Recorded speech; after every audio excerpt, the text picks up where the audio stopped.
Mewn landing crafft yr aeth Islwyn Edwards porth cawl hefyd, a gynta'n aelod o'r South Wales Borderers. O'n i'n byw, o'n i'n mynd mas ar llong, fi yn mynd draw ar LCI, Landing Craft Infantry o'n i'n galw nhw. Ac o'n i'n mynd draw na, cyn o'n i'n mynd draw, o'n i'n gallu mynd ar y harbar yn Southampton am sbel, achos o'n ddim gallu gyfyngu ni ar y llong o hyd. Ac pan o'n i'n ar harbar na, oedd lot o canu mynd ymlaen, lot o spree, of course, bobl ddim yn gwybod beth oedd ymlaen nhw. Ac oedd Combronda wedi cael ei chanu na mwy nag un waith. Ni'n taid, ni ddim yn gwybod beth oedd wynebu ni.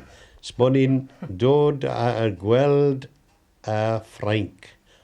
Ac ni ddim yn gallu mynd mewn achos oedd y llefydd, o'n i'n suppos yn mynd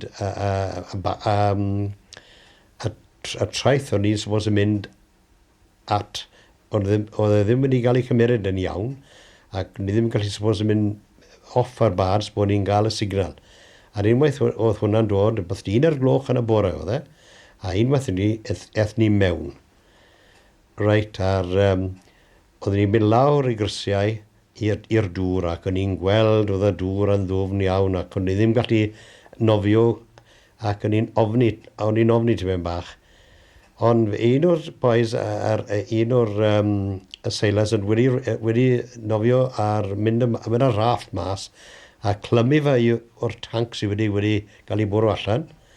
Ac oedd help i ni mynd off, ond cyn bod ni'n mynd off, oedd rhywun yn sergeant yn cynnig beic i fi.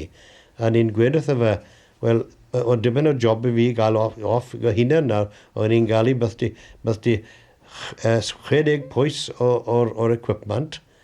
Gyda beic hefyd, o'n i ddim gallu ddiodd fa. Ni'n cael dadl myna a rhyw swyddog yn gweithio ati, Edwards, you're holding the Ruddy invasion up.